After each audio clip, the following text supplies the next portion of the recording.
जय हिंद दोस्तों। स्वागत है आपका अपने चैनल शार्प स्टेपर में। हम यहाँ डिस्कस कर रहे हैं आई दृष्टि, that is the current affairs घटना चक्र दृष्टि।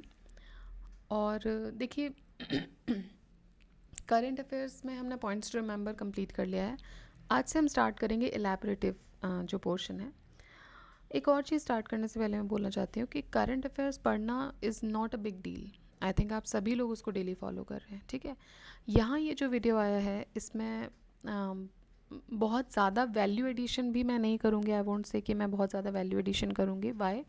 बिकॉज ऑलरेडी जहाँ से आपने इसको, ये सिर्फ एक रिविजन टेक्निक है, इसको हमें जल्दी लेना है। बिकॉज अगर वैल्यू एडिशन करने हम बैठे, ऑलरेडी इसमें जो इन्फॉर्मेशन जो आपके एग्ज़ाम के लिए रिक्वायर्ड है वो आपको दी हुई है। और आपके एग्ज़ाम्स इतने पास हैं अब कि अभी वो टाइम नहीं है कि अब हम पीएचडी करें चीज़ों पर, ठीक है। ये मैंने क्विक रिवीजन सीरीज स्टार्ट की है सारी चीज़ों की, घटना चक्र स्टैटिक हो जो हम चला रहे हैं, या फिर घटना चक्र करंट अफेयर्स हो। इन सब में क्या है कि एक कभी क्विक रिवीजन सीरीज़, आप मल्टीपल टाइम्स रिवाइज करने के लिए ये सीरीज़ अभी लाई गई है। आप इसको पढ़ते जाइए, रिवाइज करते जाइए, इतना ही एक एम है अभी, ठीक है। तो जहाँ रिक्वायरमेंट होगी वहाँ वैल्यू एडिशन ज़रूर किया जाएगा, बट इसके अलावा मतलब जो इन्फॉर्मेशन इसमें दी है, बट अगर रिक्वायरमेंट नहीं है तो फिर हम एक एक टॉपिक पर पीएचडी नहीं करेंगे। मैं आपको पहले ही ये चीज़ क्लियर करूँ, क्योंकि अगर कोई ये सोच के आ रहा है कि हर एक टॉपिक पर आपको आधा आधा घंटा दिया जाएगा, तो आई डोंट थिंक सो वो पॉसिबल है, बिकॉज वो फिजिबल नहीं है। ये फिर अगर पूरी साल हमें सिर्फ यही बुक पढ़नी है तब तो ठीक है, बट अगर नहीं तो इन दैट केस क्या होगा कि हम जितनी इन्फॉर्मेशन इसमें दी है उसको हम एलैबोरेटली पढ़ लें और उसी को बार बार रिवाइज़ कर लें। तो पहली चीज़ तो ये। दूसरा ये कि इसके अलावा स्टैटिक घटना चक्र भी हम इस चैनल पर रन कर रहे हैं। सो हिस्ट्री और इकोलॉजी एज यू नो की पूरी प्लेलिस्ट आपके लिए है। साथ ही साथ इकोनॉमिक्स का वीडियो आपके लिए आता है daily, almost it is up to the end. और उसी के साथ हम ज्योग्राफी भी हमने स्टार्ट किया है, वो भी अभी पैरेलली रन हो रहा है। तो इतनी सारी चीज़ें आपके लिए अभी चैनल पर अवेलेबल हैं, आप उसको जाके कभी भी अवेल कीजिए। देखिए एक थोड़ा सा डिसअपॉइंटमेंट मुझे है, मैं अभी 2-3 दिन से मैं बोल रही हूँ, उससे पहले तो मैंने कभी आपसे बोला ही नहीं, बट मुझे लगा शायद बोलना ज़रूरी है, बट बोलने के बाद भी खैर नहीं मुझे कोई रिस्पांस मिल रहा है।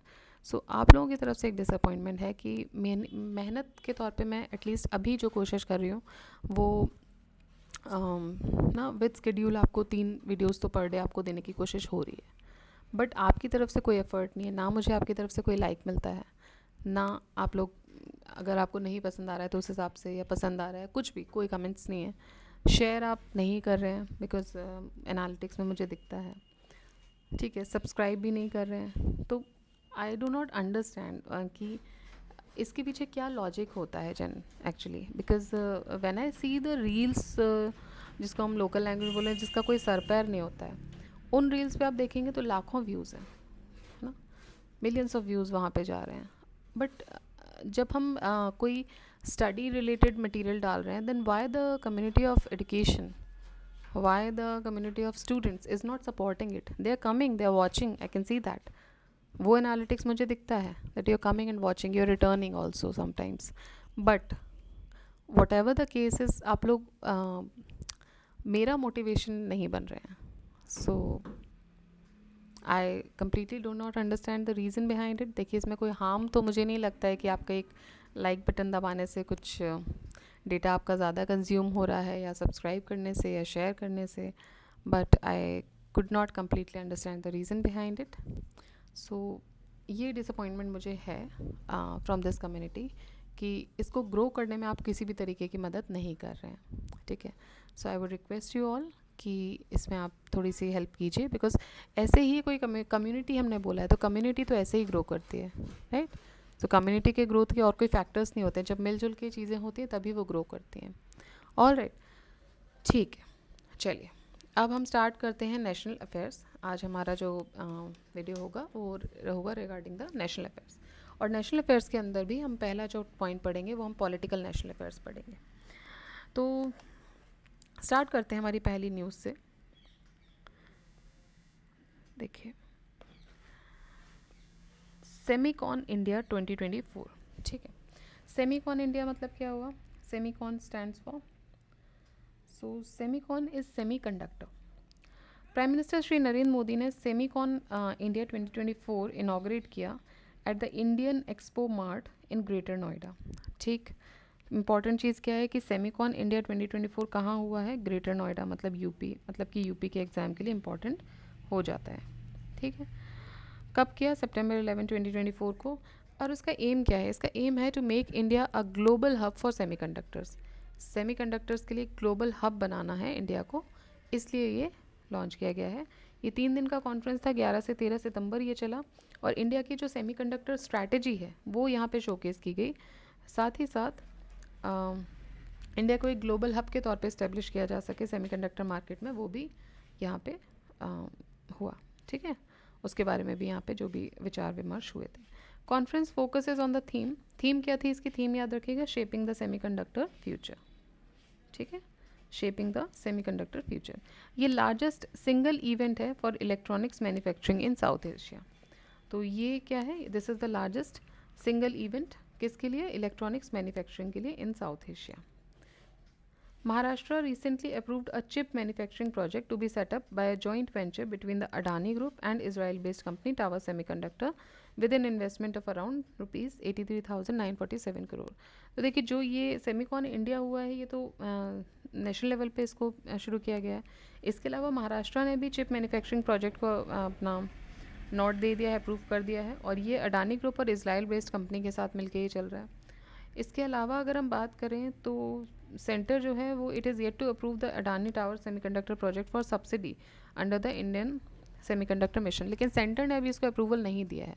तो अभी जो ये अडानी और टावर सेमीकंडक्टर प्रोजेक्ट है, उसको सब्सिडी के लिए सेंटर की तरफ से एक एश्योरेंस या अप्रूवल नहीं मिला है।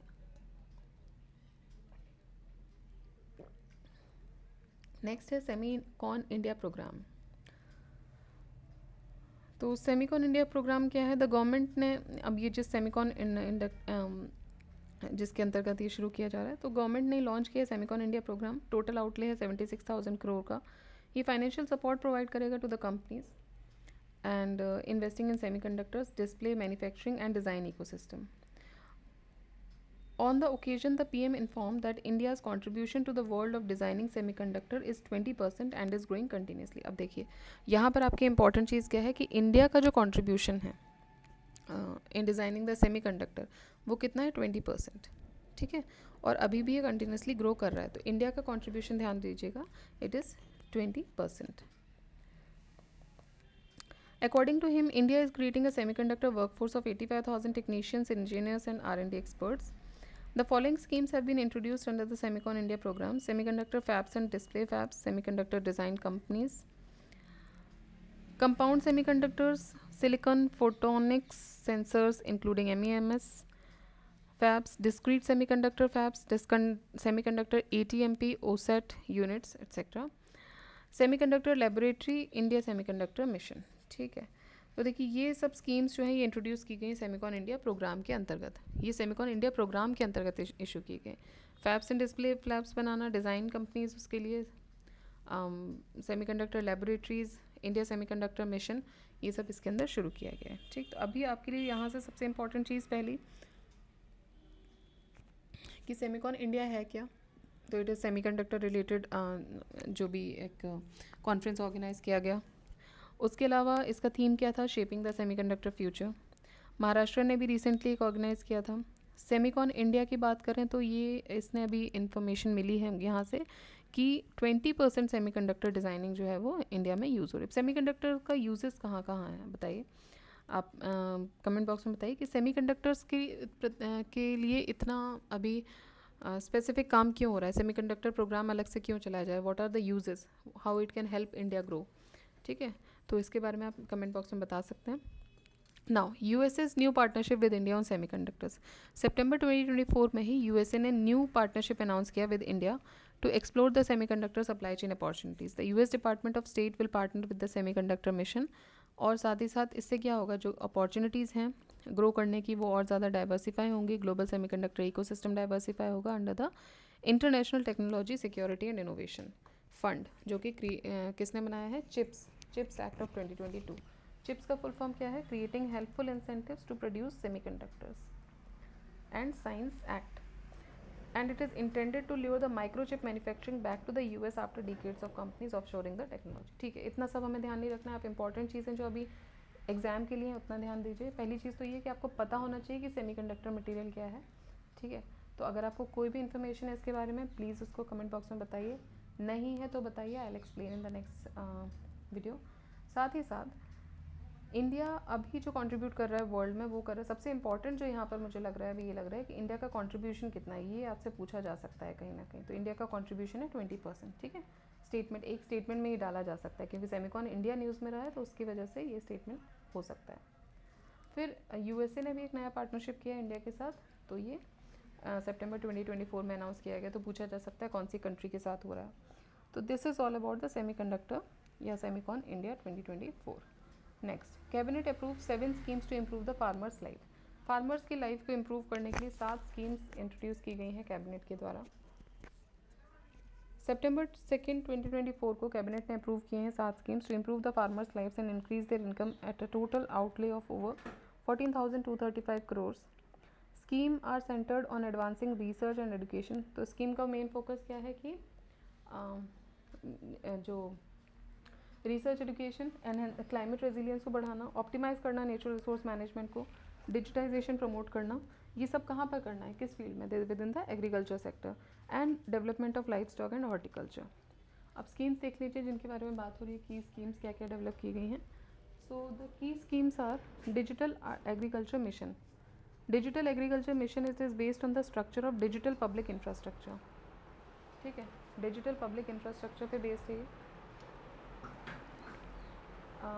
It is based on the structure of digital public infrastructure. Digital agricultural mission will use technology. तो डिजिटल एग्रीकल्चर मिशन के अंतर्गत टेक्नोलॉजी का इस्तेमाल करके फार्मर्स के जीवन को सुधारने की कोशिश की जाएगी. मिशन का टोटल आउटले है 2,817 crore 2,817 crore and it comprises of 2 foundational pillars. इसमें 2 इंपॉर्टेंट पिलर्स हैं. क्या हैं? एग्री स्टैक और कृषि decision support system. Agri stack में क्या होगा? एग्री स्टैक एक यूनिफाइड प्लेटफॉर्म है फार्मर्स के लिए. उनको एंड टू एंड सर्विसेज दी जाएंगी along the agriculture food chain, food value chain, जैसे कि फार्मर्स की रजिस्ट्री करना, विलेज लैंड मैप्स रजिस्ट्री होनी, क्रॉप सोन रजिस्ट्री, क्या क्या क्रॉप्स उगाई गई हैं उनकी रजिस्ट्री. तो ये सारी चीज़ें रजिस्टर की जाएंगी. ठीक है, तो एक यूनिफाइड प्लेटफॉर्म हो जाएगा.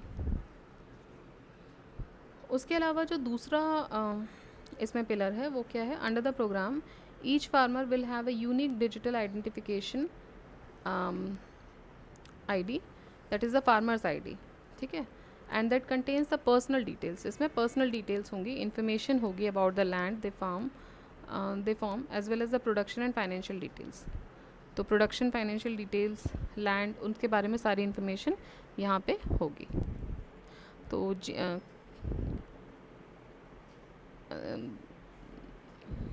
ओके, तो ये तो हो गया पहला. अब ये देखिए जो हम दूसरे 2 फाउंडेशनल पिलर्स देख रहे थे, एक तो एग्री स्टैक था, दूसरा था कृषि डिसीजन सपोर्ट सिस्टम. कृषि डिसीजन सपोर्ट सिस्टम में क्या होता है? जियो स्पेशियल डेटा दिया जाता है, आपको प्रोवाइड करते हैं. ड्रॉट या फ्लड मॉनिटरिंग की फ्यूचर में किसकी संभावनाएं हैं, weather satellite data, ground water availability data, modelling for crop yield and insurance. तो ये सारा इन्फॉर्मेशन ये इस पिलर के अंतर्गत कंप्लीट किया जाएगा. तो फर्स्ट हमने जो पढ़ा वो था डिजिटल एग्रीकल्चर मिशन. दूसरा हम देखेंगे जो दूसरी स्कीम है वो है crop science for food and nutritional security. With a total outlay of 3,979 crore, the initiative will prepare farmers for climate resilience and provide for food security by 2047. ठीक है, तो crop science for food and nutritional security में आपको एक year याद रखना है 2047. तो फूड सिक्योरिटी 2047 तक एंड फार्मर्स को प्रिपेयर किया. दिस इनिशिएटिव जो है it will prepare farmers for climate resilience. ठीक है, तो क्लाइमेट रेजिलियंस के लिए उनको प्रिपेयर किया जाएगा. साथ ही साथ फूड सिक्योरिटी प्रोवाइड करने की बात हुई है 2047 तक. थर्ड है strengthening the agricultural education management and social sciences. So with a total outlay of ₹2,291 crore, ये जो स्कीम है it will prepare agriculture students and researchers for current challenges. तो जो भी करंट चैलेंजेस है अभी हमारे क्लाइमेट से रिलेटेड हैं, सॉइल है, पोल्यूशन है, फर्टिलाइजर्स हैं, तो इन सब के बारे में यहाँ पे पता चलेगा। तो with a total outlay of 2291 crore, ये जो स्कीम है ये एग्रीकल्चर स्टूडेंट्स को और रिसर्चर्स को करंट चैलेंजेस के साथ प्रिपेयर करवाएगी। एंड ये जो इनिशिएटिव है it aims to modernise the agriculture education. तो अभी जो न्यू एजुकेशन पॉलिसी आई है उसके basically in line with it, they need to modernize this agriculture in line with the new educational policy. साथ ही साथ ये जो इनिशिएटिव है it will incorporate the latest technologies including digital public infrastructure, artificial intelligence इसमें होगा, big data, remote sensing, तो ये सब भी इसमें लाया जाएगा। सो दैट बेसिकली एक रेजिलियंस प्रोवाइड करना इनका काम है। नेक्स्ट, फोर्थ स्कीम क्या है? Sustainable livestock health and production. So इसमें टोटल आउटले है 1702 करोड़ का। Decision aims to increase the farmers income from livestock and dairy. इसमें क्या क्या होगा? Animal health management and veterinary education, dairy production and technology management, animal genetic resources management, production and improvement, animal nutrition and small ruminant production and development. ठीक है, सो ये सारा जो है इसके कंपोनेंट्स होंगे।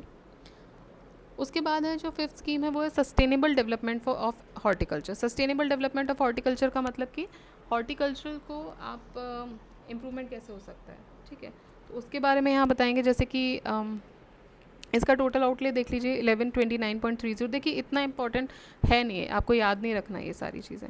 1129 है, क्या है, क्या क्या नई टेक्नोलॉजीज आ सकती हैं, बेसिकली मेंस पर्सपेक्टिव से होता है कि आप वहाँ लिख सकते हैं इन चीज़ों को, बिकॉज इसमें आपको कुछ ऐसा नहीं मिल रहा है जो प्री के पॉइंट ऑफ व्यू से आप उसमें बहुत ज़्यादा इनकॉर्पोरेट करें।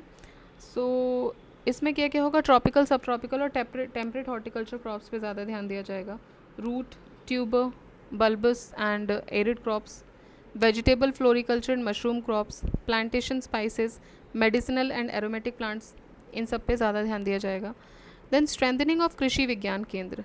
तो कृषि विज्ञान केंद्र को और मजबूत बनाया जाएगा। ठीक है, तो कृषि विज्ञान केंद्र के लिए क्या 1202 करोड़ रुपए इसके लिए टोटल आउटले रखा गया। और ये इनिशिएटिव जो है ये फोकस करेगा on enhancing the capacity of Krishi Vigyan केंद्र अक्रॉस इंडिया, जो कि एक क्रिटिकल रोल प्ले करते हैं किस में? एग्रीकल्चरल रिसर्च, एजुकेशन और एक्सटेंशन सर्विसेज में।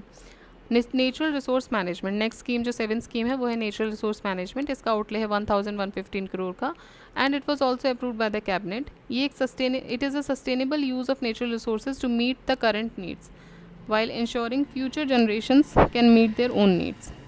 ठीक है, तो ये क्या है अभी? Sustainable, it is the sustainable use of natural resources to meet the current needs. तो अभी जो करंट नीड्स हैं वो फुलफ़िल हों, साथ ही साथ इंश्योर किया जाए कि जो फ्यूचर जनरेशन है वो भी अपनी नीड्स को फुलफ़िल कर पाए। मतलब अगेन हम सस्टेनेबिलिटी की बात करें, सस्टेनेबिलिटी का क्या मतलब होता है कि आप आज तो यूज़ करो ही, लेकिन उसको एक्सप्लॉइट मत करो जिससे कि फ्यूचर जनरेशन्स भी उसको अवेल कर पाएँ। जैसे कि वाटर, फ्यूल, जब हम बात करते हैं हम बोलते हैं ना पूरा नेक्स्ट जनरेशन को शायद पानी ना मिले, शायद ऑक्सीजन ना मिल पाए प्रॉपर, शायद उसको फ्यूल ना मिल पाए प्रॉपर। तो ये क्या है? Because of our unsustainable use, so that's why sustainability की बात की जाती है कि आज की नीड्स तो पूरी हों ही, लेकिन इस तरीके से हों कि फ्यूचर नीड्स भी कॉम्प्रोमाइज़ ना हो। ऑल राइट, तो इसमें जो 7 स्कीम्स हैं आप एक बार देख लीजिए नाम फिर से। डिजिटल एग्रीकल्चर मिशन, उसके बाद इसमें 2 पिलर्स हैं, एग्री स्टैक और कृषि डिसीजन सपोर्ट सिस्टम। उसके बाद crop sciences for food and nutritional security, strengthening agricultural education, management and social services, sustainable livestock health production, sustainable development of horticulture, strengthening of Krishi Vigyan Kendra and natural resource management. Next, one nation one election. One nation one election क्या है? The union cabinet in सितंबर 2024 इन्होंने approve कर दिया है proposal को for simultaneous election to the Lok Sabha, state assemblies and the local government bodies. ठीक है, मतलब एक राष्ट्र और एक ही बार इलेक्शन। अभी क्या होता है? सेंट्रल के इलेक्शन आपको पता है, एक पीरियड होता है इलेक्शन होने का। फिर स्टेट के अभी हमने देखा कि 2 स्टेट्स के कंप्लीट हुए हैं, हरियाणा, जम्मू कश्मीर। नेक्स्ट अभी महाराष्ट्र का इन लाइन है। ठीक है, तो इस तरीके से अलग अलग स्टेट्स के 29 स्टेट्स आपके यूटीज़ हैं, इन सब में क्या हो रहा है? आपके अलग अलग टाइम पे इलेक्शंस हो रहे हैं। ऑलराइट, तो पूरी साल कहीं ना कहीं इलेक्शंस आपके हो रहे हैं या उसकी कैंपेनिंग हो रही है, सब कुछ चल रहा है। तो मेन इन्होंने बोला कि भाई वन नेशन वन इलेक्शन का फंडा अपनाएंगे कि एक साथ ही सारे इलेक्शन कंप्लीट हों, चाहे वो सेंट्रल का इलेक्शन हो, चाहे वो स्टेट का इलेक्शन हो, स्टेट असेंबलीज़ का हो या लोकल गवर्नमेंट बॉडीज़ का हो. It was recommended by high level committee on one nation one election which was led by President Ramnath Kovind जी. ठीक है, बहुत इंपॉर्टेंट है ये आपके लिए. कौन इस कमेटी को हेड कर रहे थे, क्योंकि वन नेशन वन इलेक्शन अपने आप में एक इम्पॉर्टेंट पॉइंट है. ठीक है, अब आपको ये भी ध्यान देना है कि इस कमेटी को हेड कौन कर रहे थे, former president Ramnath Kovind ji. As per the government implementation will occur in 2 phases. तो अब इसका जो इम्प्लीमेंटेशन होगा वो ईजी तो नहीं है, क्योंकि अभी बहुत सारे इलेक्शंस हो रहे हैं. ठीक है, अगर आप बोलिए लेट से एज्यूम कि आप नेक्स्ट ईयर ला रहे हैं, तो अभी सेंट्रल के इलेक्शंस निपटे हैं. उसके बाद अब सेंट्रल ऑलरेडी 5 साल तक पावर में है. उसके बाद स्टेट में कुछ इलेक्शंस अभी होने वाले हैं, कुछ अभी जस्ट हुए हैं. तो पहला फेज़ क्या होगा, इसके लिए क्या करना होगा, इसके लिए अलाइनमेंट बहुत ज़रूरी है.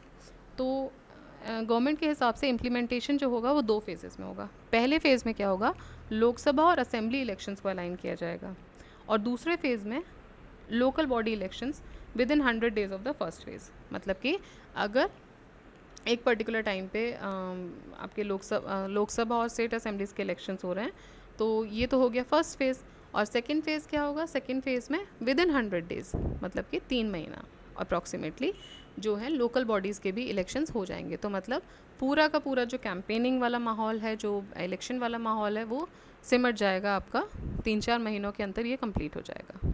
ठीक है, अलग अलग फेजेज़ में क्योंकि वोटिंग होता है, जब वन नेशन वन इलेक्शन हो रहा है तो फेजेज़ और ज़्यादा बटेंगे. तो ये जो पूरा माहौल है, ये मैक्स टू मैक्स आप मान लीजिए 6 महीने में ये सिमट जाएगा. ये इसका मेन मोटिव है.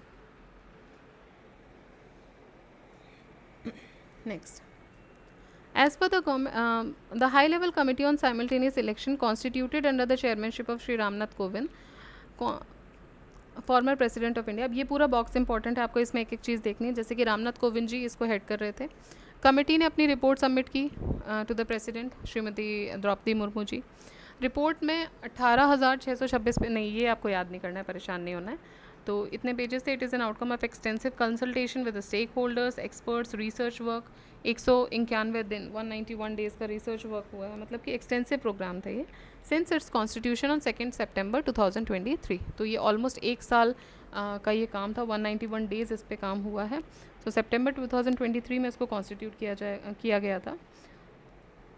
इसके और इम्पॉर्टेंट दूसरे मेंबर्स की बात करें तो वो थे Shri Amit Shah, union minister of home affairs and minister of operation, दोनों ही मिनिस्ट्री इनके पास हैं. तो अमित शाह जी थे इसमें. देन श्री गुलाम नबी आज़ाद, जो कि फॉर्मर लीडर रहे हैं, लीडर ऑफ अपोजिशन राज्यसभा में.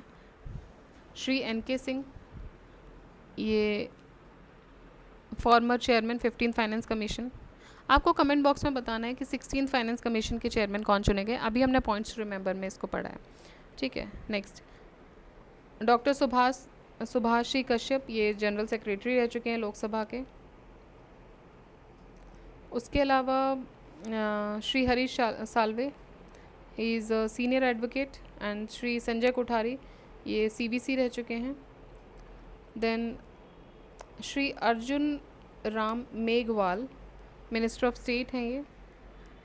Independent charge ministry of law and justice for the special invitee. And doctor Nitin Chandra, ये सेक्रेटरी हैं HLC के. ठीक है, तो इतने मेंबर्स इसमें थे. साइमल्टेनियस इलेक्शंस एंड कमिटीज़ की अगर हम बात करें historically, so elections have been held simultaneously from 1951-52 to the year 1967. तो 51-52 से लेकर 1967 तक साइमल्टेनियस इलेक्शंस होते थे.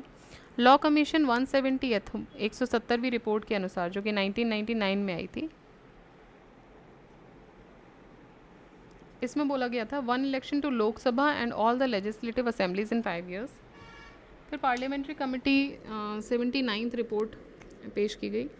इसमें ये एक हाई लेवल कमेटी थी जो कि which was chaired by Shri Ramnath Kovind. Extensively they consulted a broad spectrum of stakeholders, political parties, experts, सब लोगों से इन्होंने कंसल्ट किया. और उसके साथ एक निष्कर्ष आया कि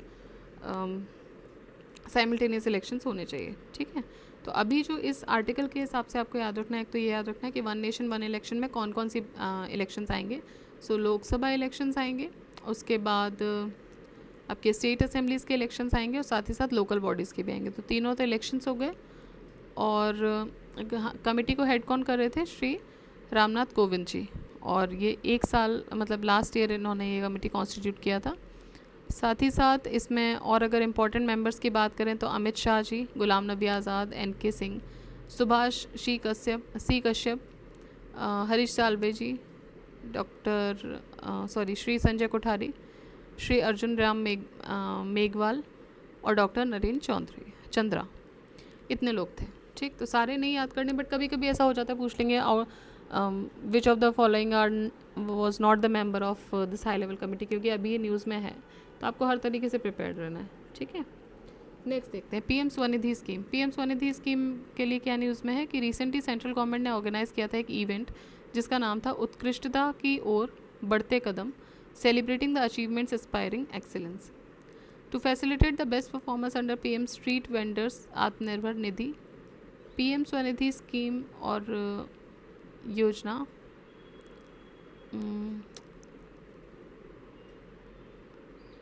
एंड दीनदयाल अंत्योदय योजना, नेशनल अर्बन लाइवलीहुड मिशन।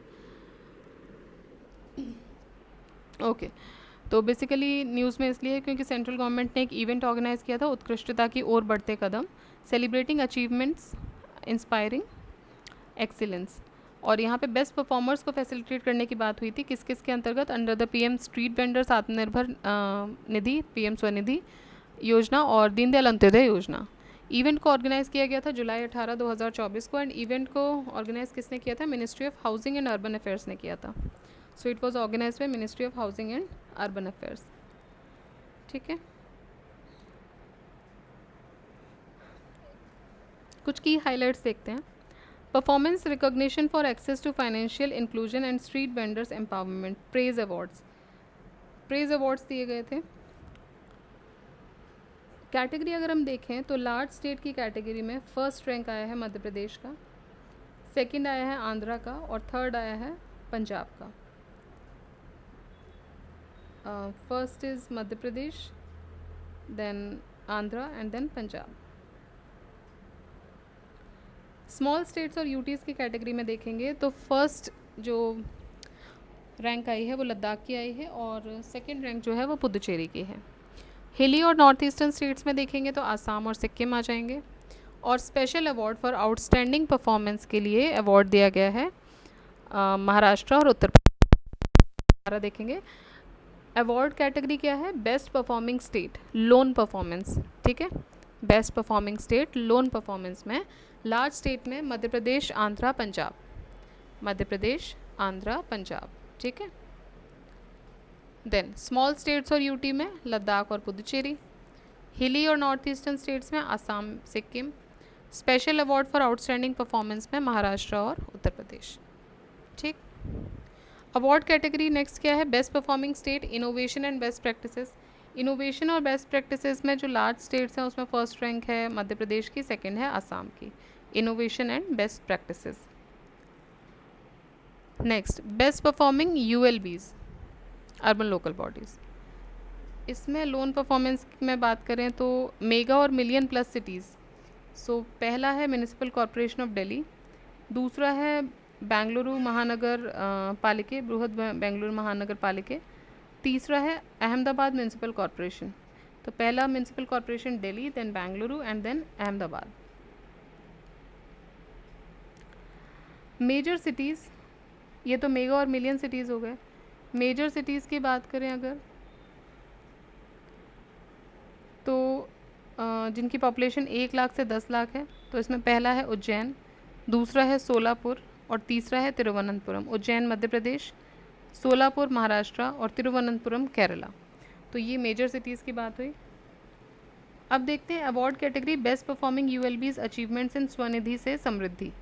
सो स्वनिधि से समृद्धि में मेगा और मिलियन सिटीज़ में पहला जो अवार्ड जाता है वो जाता है वाराणसी को, दूसरा जाता है दूसरा तो इसमें दिया ही नहीं है। उसके बाद है मेजर सिटीज़ में देखेंगे तो पहला जाता है झांसी को, दूसरा Kakinada Andhra Pradesh, Jhansi is in UP, and third is Khargone that is in MP। तो ये तो थे प्रेज अवार्ड्स जो स्वनिधि के अंतर्गत दिए गए। अब है स्पार्क अवार्ड जो दिए गए DNULM के अंतर्गत। स्पार्क अवार्ड में ओवरऑल स्टेट परफॉर्मेंस थी बिग स्टेट्स में केरला, उत्तर प्रदेश, राजस्थान। केरला, उत्तर प्रदेश, राजस्थान। ठीक है। और नॉर्थ ईस्टर्न हिली जो रीजन्स हैं उनके लिए उनमें अगर देखें तो हिमाचल प्रदेश, त्रिपुरा और उत्तराखंड। बेस्ट ULVs की बात करें तो मिलियन प्लस सिटीज़ में जबलपुर, नागपुर, नासिक। 3 से 10 लाख की पॉपुलेशन में बिलासपुर, मालेगांव, चंद्रपुर। और 1 से 3 लाख की पॉपुलेशन में रायगढ़, हनुमानगढ़ और मंदसौर। तो देखिए बहुत सारे हैं, इतने आपको याद नहीं रहने हैं। मैंने एक बार पूरा रीड इसलिए किया क्योंकि देख लेते हैं कहाँ पर कोई याद रखने की ज़रूरत है। देखिए best performing states loan performance में मध्य प्रदेश पहला है, ठीक है, याद हो गया। स्मॉल स्टेट सिटीज़ में लद्दाख पहला है।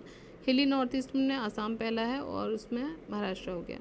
बाकी देखिए अगर बेस्ट परफॉर्मिंग स्टेट्स इनोवेशन और बेस्ट प्रैक्टिसेस में तो मध्य प्रदेश और आसाम ये फर्स्ट और सेकंड रैंक रखते हैं। Award category best performing ULBs loan performance में दिल्ली, फिर कर्नाटका और फिर अहमदाबाद। मेजर सिटीज़ की बात करें तो उज्जैन, सोलापुर, तिरुवनंतपुरम। ठीक है। अवार्ड कैटेगरी इसमें बेस्ट परफॉर्मिंग ULBs में ये था वाराणसी, मेजर सिटीज़ में झांसी। अब आ जाओ DNULM स्पार्क। तो स्पार्क में जो सबसे ज़्यादा अच्छा परफॉर्म किया है बिग स्टेट्स में वो केरला ने किया है, नॉर्थ ईस्ट में और हिली रीजन्स में हिमाचल ने किया है। और बेस्ट ULB जो है वो है मिलियन प्लस सिटीज़ में जबलपुर और बिलासपुर सेकंड नंबर पे और थर्ड नंबर पे बेसिकली थर्ड नहीं बेसिकली मतलब 3 से 10 लाख की पॉपुलेशन पे बिलासपुर और 1 से 3 लाख पे रायगढ़। ठीक है। तो इतना नहीं याद होना है बेसिकली ये याद रखिए कि पहला ओवरऑल स्टेट परफॉर्मेंस आप याद रखेंगे इसमें। और यहाँ की अगर हम बात करें तो इनोवेशन बेस्ट प्रैक्टिसेस में हो गया Madhya Pradesh, loan performance. Achievement in Svanidhi se Samriddhi, achievement in Svanidhi se समृद्धि याद रखना, वाराणसी पहला है सिटीज़ में और झांसी पहला है मेजर सिटीज़ में। ठीक है। नेक्स्ट देखिए स्वच्छता ही सेवा 2024 कैंपेन। स्वच्छता Hi Seva 2024 it is being organised from September 17 to October 2, 2024। Theme इसकी थी स्वभाव स्वच्छता, संस्कार स्वच्छता। स्वच्छता ही सेवा कैंपेन किस लिए है भाई? अवेयरनेस बढ़ाने के लिए, लोगों में पार्टिसिपेशन के लिए, क्लिनलीनेस वाली जो ड्राइव्स हैं, जो एक्टिविटीज़ है उसमें ज़्यादा से ज़्यादा बढ़ चढ़ कर पार्टिसिपेट करें। साथ ही साथ it focuses on large scale cleanliness drives. They are targeting challenging and neglected waste areas across the nation. साथ ही it also acknowledges and honours the contribution of sanitation workers. तो सैनिटेशन वर्कर्स का contribution को भी acknowledge करना इसमें आता है स्वच्छता ही सेवा 2024 कैंपेन। पिलर्स क्या हैं इसके? इसका पहला पिलर है क्लैनलीनेस टारगेट यूनिट CTUs। तो इसमें श्रमदान एक्टिविटीज़ होती हैं, जैसे कि टाइम बाउंड ट्रांसफॉर्मेशन है टारगेट यूनिट्स का और जनरल क्लैनलीनेस, इसमें आप श्रमदान कर सकते हैं। दूसरा है सफाई मित्र सुरक्षा शिविर। तो इसमें क्या होगा कि जो सफाई मित्र हैं उनके प्रिवेंटिव हेल्थ चेकअप करना, भाई उनको जब वो इस काम में लगे हुए हैं तो उसकी वजह से इनके साथ कोई समस्या तो नहीं है, उनको सोशल सिक्योरिटी कवरेज के बारे में जानकारी देना, प्रोवाइड करना। थर्ड है स्वच्छता में जन भागीदारी। तो इसमें पब्लिक पार्टिसिपेशन के बारे में बात हो रही है, अवेयरनेस लाना, एडवोकेट करना, अगर ये जो स्वच्छता को, ये सारा काम रहेगा। ठीक। द्रौपदी मुर्मू जी ने अटेंड किया था सफाई मित्र सम्मेलन। कहाँ पर किया था? इंपॉर्टेंट है। सफाई मित्र सम्मेलन हुआ था उज्जैन मध्य प्रदेश में, मुर्मू जी के द्वारा ये अटेंड किया गया था। सफाई मित्र सम्मेलन ऑर्गेनाइज किया गया था as a part of the campaigns fortnightly activities which is initiated by Indian government. Next Pradhan Mantri Annadata आय संरक्षण अभियान PM आशा। तो प्रधानमंत्री अन्नदाता आय संरक्षण अभियान सितंबर 18, 2024 union cabinet the union cabinet chaired by PM Narendra Modi, इन्होंने अप्रूव किया था continuation of the schemes of PM आशा, प्रधानमंत्री अन्नदाता आय संरक्षण अभियान। ये जो स्कीम है ये रेम्यूनरेटिव प्राइजेस प्रोवाइड करती है फार्मर्स को and to control the price volatility of essential commodities for consumer. तो स्कीम क्या कर रही है? रेम्यूनरेटिव प्राइजेस देगी किसको? फार्मर्स को। और साथ ही साथ जो प्राइस वॉलेटाइल हो जाते हैं मार्केट में उसको कंट्रोल करना, एसेंशियल कमोडिटीज़ के प्राइस को कंट्रोल करना। तो PM आशा का जो मेन एम है अन्नदाता आय संरक्षण अभियान, आय संरक्षित करने का इनका मेन एक एम है। टोटल फाइनेंशियल आउटगो जो है इसमें 35,000 crore 35,000 crore during the 15th finance commission cycle up to 2025-26। तो 2025 तक 15th फाइनेंस कमीशन की साइकिल है, 25-26 फाइनेंशियल ईयर तक, तभी तक ये दिया जाएगा फ़िलहाल, आगे एक्सटेंड कर सकते हैं। पीएम आशा की बात करें तो इसका the government has converged the price support system and, तो इन्होंने प्राइस सपोर्ट सिस्टम पीएसएस और प्राइस स्टेबलाइजेशन फंड पीएसएफ इसको कन्वर्ज किया है पीएम आशा में, to serve the farmers and consumers more efficiently, जिससे कि फार्मर्स और कंज्यूमर्स को ज़्यादा से ज़्यादा एफिशिएंटली कन्वर्ट किया जा सके। ये एक अम्ब्रेला स्कीम है which is aimed at ensuring the remunerative prices to the farmers for their produce. ठीक है, so this is an umbrella scheme कि जहाँ पे रेम्यूनरेटिव प्राइजेस दिए जाते हैं फार्मर्स को उसके प्रोड्यूस के लिए। Next is price support system. Price support system में क्या है, फिजिकल प्रोक्योरमेंट होगा पल्सेस का, ऑयल सीड्स का, कोपरा का, और ये सेंट्रल नोडल एजेंसीज करेंगी with the proactive role of the state government.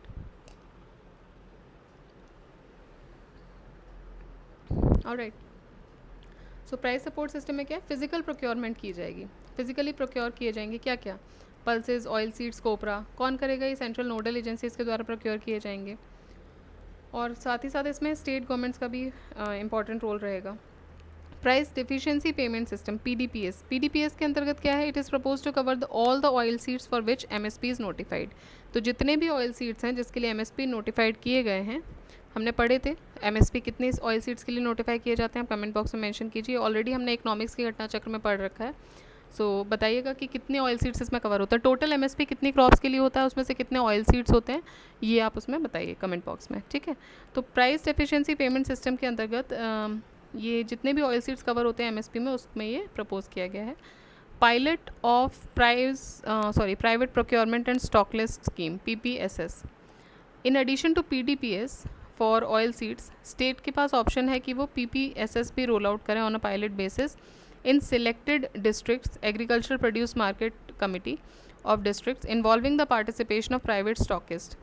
This scheme will allow the private players to participate in the procurement of crops. तो ये जो स्कीम है ये क्या करेगी, it will allow the private players कि आप पार्टिसिपेट कर पाओ क्रॉप प्रोक्योरमेंट में। ठीक है, तो ये क्या हो गया आपका पीएम आशा। पीएम आशा के अंतर्गत पीएसएस और पीडीपीएस पीपीएसएस इनको कन्वर्ज कर दिया गया है। ऑलराइट, पीपीएसएस में क्या होगा, फिजिकल प्रोक्योरमेंट कर लेंगे पल्सेस, ऑयल सीड्स वगैरह का। पीडीपीएस जो है इसमें जितने भी ऑयल सीड्स एमएसपी के अंतर्गत कवर्ड है वो सब आ जाएंगे। और पीपीएसएस इसको पायलट प्रोजेक्ट पे शुरू किया गया है। तो इसमें क्या होगा कि सिलेक्टेड डिस्ट्रिक्ट्स और एग्रीकल्चर प्रोड्यूस मार्केट्स में इसको लॉन्च किया गया है। अभी इसका फिर फीडबैक देखा जाएगा क्या है, उसके हिसाब से it will be implemented in the next जो भी अपकमिंग जो स्कीम्स आएंगी उसमें। ठीक है, next 5 new districts in Ladakh, it's demand for 6 schedule. Okay, तो लद्दाख में भी 5 नए डिस्ट्रिक्ट्स ऐड किए गए हैं, साथ ही साथ वो 6th शेड्यूल में आने के लिए डिमांड कर रहा है लद्दाख। तो देखिए अगस्त 26, 2024 को union home minister Amit Shah इन्होंने अनाउंस किया था about the creation of 5 new districts in Ladakh, Zanskar, Dras, Sham, Nubra और चांगथंग। द्रास, जास्कर, शाम, नुब्रा और चांगथंग। सो लद्दाख में करेंटली दो डिस्ट्रिक्ट हैं, अभी देखा जाए तो बड़े 2 डिस्ट्रिक्ट हैं, लेह और कारगिल, और दोनों में ही ऑटोनॉमस हिल डेवलपमेंट काउंसिल्स हैं। ये जो डिसीजन लिया गया it follows the demands for statehood. ठीक है, तो इसमें स्टेटहुड की डिमांड कर रहे हैं और ये भी मांग रहे हैं कि भाई 6 शेड्यूल में डाला जाए for the protection by local groups. ठीक है, तो क्या क्या है इसमें, अभी 5 नए डिस्ट्रिक्ट ऐड किए गए हैं लद्दाख में। आप डिस्ट्रिक्ट के नाम भी ध्यान रखिए बिकॉज एलिमिनेशन के लिए पूछा जा सकता है। जास्कर, द्रास, शाम, नुब्रा एंड चांगथंग। जास्कर, द्रास, शाम, नुब्रा, चांगथंग। अब इसमें अभी कितने डिस्ट्रिक्ट हैं, तो लेह और कारगिल है, दोनों के पास autonomous hill district development council है।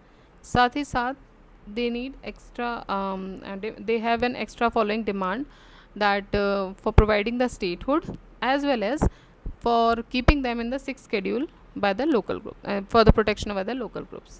ठीक, लद्दाख की डिमांड जो है 6th schedule के, इसके बारे में देख लेते हैं। मार्च 2024 में एन एनवायरमेंटलिस्ट ऑफ लद्दाख, क्या नाम था इनका, सोनम वांगचुक, आप इनसे भली भांति परिचित हैं सोनम वांगचुक जी से, ठीक है। ये एनवायरमेंटलिस्ट हैं और जो 3 इडियट्स है उसमें फुनसुक वांगडू का जो रोल लिया गया, it is inspired by mister Sonam Wangchuk. तो इन्होंने क्या किया, ये 21 दिन के फास्ट पे बैठे। Why? To demand the implementation of 6 schedule of Indian constitution and the statehood for union territory of Ladakh, ठीक। तो इन्होंने 2 डिमांड रखी, एक तो स्टेटहुड दिया जाए, दूसरा हमको 6 शेड्यूल में डाला जाए।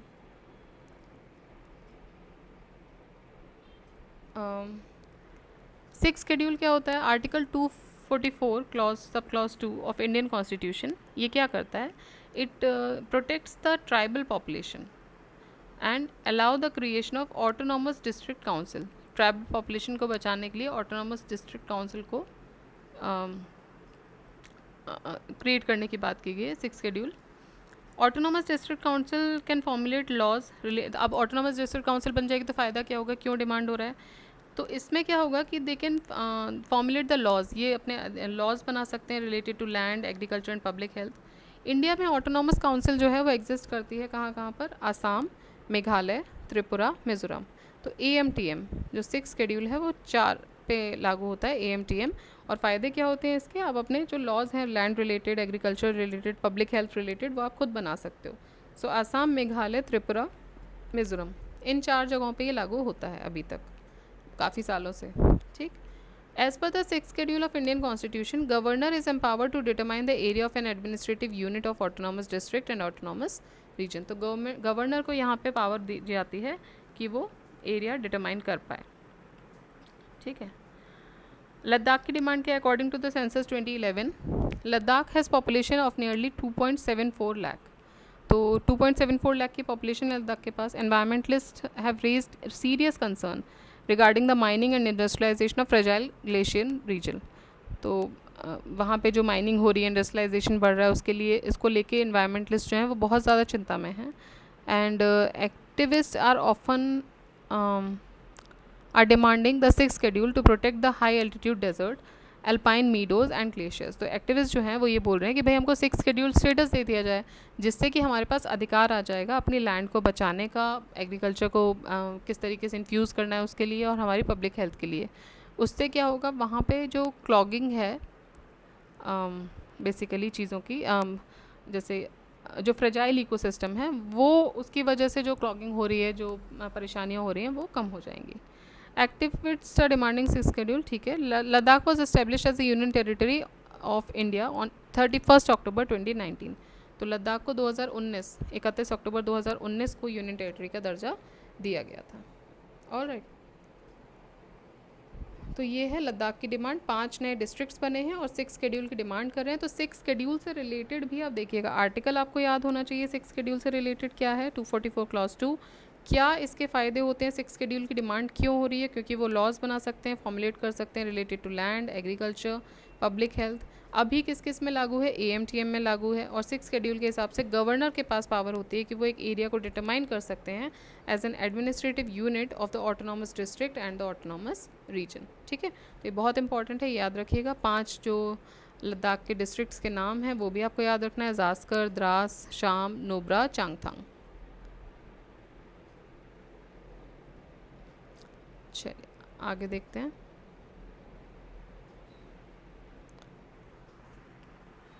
देखिए इसमें काफ़ी सारे करंट अफेयर्स हैं, एक दिन में तो हम पूरा नेशनल न्यूज़ नहीं कवर कर पाएंगे। अगर मैं आपको बताऊं तो देखिए 24, 25, 26, 27, 28, 29, 30, ठीक है। तो 31 तक है, इसमें 31 पेजेस हैं। तो 2 या 3 वीडियोस में इसको हम कंप्लीट कर पाएंगे, एक साथ पूरा लाना पॉसिबल नहीं है मेरे लिए भी। Alright, okay,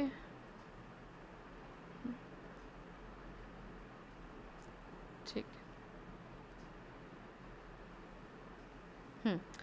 so we were here, SC allows for sub classification of SCs and STs। तो सुप्रीम कोर्ट ने अलाउ किया है कि जो शेड्यूल कास्ट और शेड्यूल ट्राइब्स हैं उनका भी सब क्लासिफिकेशन किया जाए। इन ए लैंडमार्क जजमेंट, अ 7 जज bench of the supreme court on August 1st 2024 reframed how the scheduled caste and scheduled tribe quota may operate. The bench, headed by Chief Justice of India D.Y. Chandrachud, permitted 6 voted in favor while 1 voted against the states to create sub-classification within the SC and ST category for the purpose of accordance wider um, this protections through fixed sub-quotas to the most backward communities within these categories. ठीक है.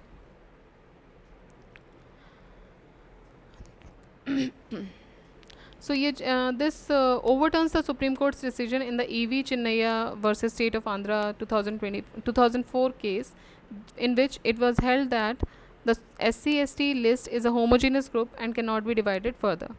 तो ये जो आपका basically judgement आया है, which was headed by chief justice D.Y. Chandrachud ji, ये किसके अगेंस्ट है? ये ओवरटर्न करेगा सुप्रीम कोर्ट के दूसरे बेसिकली एक जजमेंट को जो कि 2004 में दिया गया था, E.V. Chinnaiah versus state of Andhra Pradesh, जिसमें इन्होंने ये बोला था कि SC/ST जो हैं that is a homogeneous group. अब इसमें कोई फर्दर डिवीजन नहीं हो सकता, तो अब इससे छोटा डिवीजन इसमें नहीं हो सकता, ऑलरेडी एक होमोजीनस ग्रुप है ये. ठीक है. Justice B.R. Gawai advocated for introducing the creamy layer exception for SCs and STs. तो जिस तरह OBC में creamy layer का exception है, उसी तरह जस्टिस B.R. गवाई ने एडवोकेट किया कि भाई क्रीमी लेयर का कॉन्सेप्ट आना चाहिए SC/ST के केस में भी. Exception for SCs and STs similar to what exist for other backward classes. तो वही बात है कि जैसे OBCs के लिए अभी क्रीमी लेयर का कॉन्सेप्ट है, उसी तरीके से क्रीमी लेयर का कॉन्सेप्ट SC और ST के लिए भी आए. इसकी एडवोकेसी की थी जस्टिस B.R. गवाई ने. प्रीवियस स्पेशल सब quotas framed by different states देखते हैं. पंजाब गवर्नमेंट ने एक नोटिफिकेशन इशू किया था and that divided the 25% of SC reservation into categories. The Punjab and Haryana high court in doctor Kishan Pal versus the state of Punjab struck down the 1975 notification. ठीक है, तो 1975 के नोटिफिकेशन को इन्होंने स्ट्रक डाउन किया. तमिलनाडु में 3% कोटा जो है वो दिया जाता है within the SC quota accorded to the Arundhatiyar caste. तो अरुंधतियार कास्ट है तमिलनाडु में, वहाँ पे 3% कोटा दिया जाता है. अब ये जो होती है ना, ये आप बोलोगे कि कहाँ यूज़ हो रही हैं, प्री में तो नहीं पूछी जाती हैं ऑब्वियसली. प्री में आपसे यहाँ से पूछ लिया जाएगा कौन से डिसीजन को ओवरटर्न किया, कौन सा डिसीजन लिया, कौन थे उसमें जो हेड कर रहे थे, कितने जजेस की बेंच थी. ठीक है, ये सारी चीज़ें हो गई. फिर आर्टिकल्स पूछ लिए जा सकते हैं, SC/ST के आर्टिकल आपसे पूछे जा सकते हैं, वो आपको याद में रखना है. तो एक कंप्लीट इन्फॉर्मेशन आप लेके रखिए. जैसी बात होती है लेट्स से की बात हो रही है SC और ST की, अब आपको उसकी पूरी इन्फॉर्मेशन होनी चाहिए. कॉन्स्टिट्यूशन में कहाँ कहाँ पर ये मैंशन है, क्या इनकी डेफिनेशन मैंशन है कि नहीं, क्या कॉन्स्टिट्यूशन को एलैबोरेटली एक्सप्लेन कर रहा है या नहीं.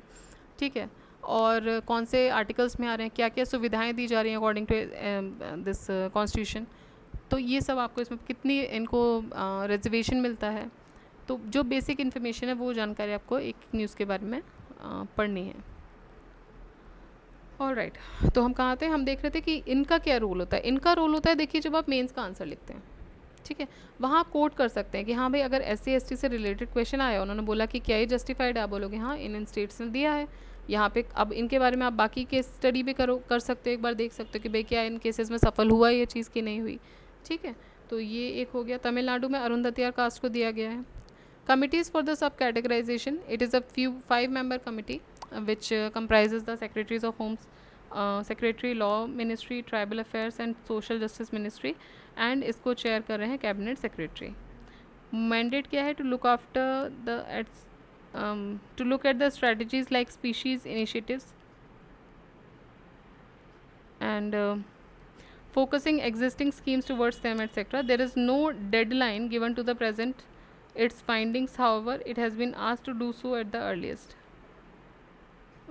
ठीक है, ऑलराइट. तो ये हो गया हमारा सब कैटेगराइजेशन ऑफ SC/ST. इसको कौन हेड कर रहा था? दिस वाज अ 7 जज बेंच. इन्होंने अपना बेंचमेंट ये मतलब दिया है जजमेंट, तो इसके बारे में यहाँ पे बात थी. तो यहाँ तक हम कंप्लीट करेंगे आज. इसके बाद फर्दर 2 वीडियोस में मोस्ट प्रोबेबली हम ये वाला न्यूज़ कंप्लीट करेंगे. So we are not going very fast और we are not going very slow either. ठीक है, सो आज का वीडियो मैं यहीं ख़त्म करूँगी. आप लोग इसको रिवाइज़ कीजिए अच्छे से. इसके अलावा जो भी स्टैटिक घटना चक्र चल रहा है उसको भी रिवाइज़ करते रहिए. आप क्रोनोलॉजी के साथ, सिंक के साथ चलिए. Believe me, believe me, I guarantee you कि अगर आपने वो पूरी चीज़ें फॉलो की, ठीक है, और रिविजन तो नहीं छोड़ना है। अगर आप एक बार पढ़ के आपको लग रहा है कि नहीं you can retain for life time, no, this is a big lie. एक दो नहीं चलेगा, आपको करना पड़ेगा revision. I am not saying आप किससे कर रहे हैं, आपको जैसे कंफर्टेबिलिटी आप कीजिए, बट रिविजन का सब्सटीट्यूट मेरे पास तो एटलीस्ट नहीं है, ठीक है, मेरे पास नहीं है। I can not try for it, I can not suggest you कि रिवीजन का कोई सब्सटीट्यूट आप दे सकते हैं। मैं यहाँ पे कोशिश इसीलिए जल्दी रिवीजन करवाने में भी मेरी कोशिश एटलीस्ट ये है कि मैं आपको बता सकूँ कि कौन सा पॉइंट जो है वो आपके लिए इंपॉर्टेंट हो सकता है एग्ज़ाम के लिए, इनमें से कौन सा मेंस के लिए इंपॉर्टेंट हो सकता है। बाकी हम थोड़ा सा और पेस लेंगे इसमें, थोड़ी और स्पीड पकड़ेंगे। अभी हमने आज ही स्टार्ट किया है तो थोड़ा टाइम लग रहा है, बट इसको हम और थोड़ा पेस, अभी तक हम जो भी डिस्कस कर रहे हैं इस चैनल पे वो हम क्वेश्चन आंसर्स फॉर्म में डिस्कस कर रहे थे, ठीक है, तो इसको पकड़ने में थोड़ा पेस लगेगा। बट उसके अलावा अगर मैं आपको बोलूँ कि रिवीजन के अलावा आपको कोई और रास्ता दिख रहा हो तो मुझे नहीं समझ आता है ना, बिकॉज आप किसी से भी पूछ लीजिए, आपके आसपास भी लोग होंगे जो सिलेक्शन लिए होंगे। I am sitting in front of you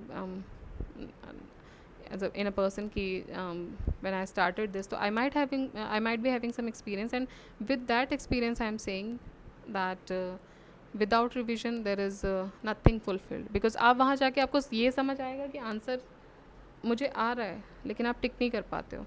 ये कंडीशन तभी होती है जब हम लैक ऑफ रिविजन में फंसते हैं। ऑल राइट, सो करते रहिए, रिवाइज कीजिए, पढ़िए and make some strategic plans. कोशिश करेंगे पेस को थोड़ा और बढ़ाएंगे, थोड़ा सा स्लो है, मुझे ऐसा पर्सनली लग रहा है कि थोड़ा स्लो है, उस पेस को और बढ़ाया जाएगा और जल्दी ही ये बुक आपके लिए कंप्लीट कर दी जाएगी। ऑल राइट, ठीक है, तो यहीं पे इसको ख़त्म करते हैं, नेक्स्ट वीडियो के साथ फिर से हाजिर हैं। थैंक यू, जय हिंद,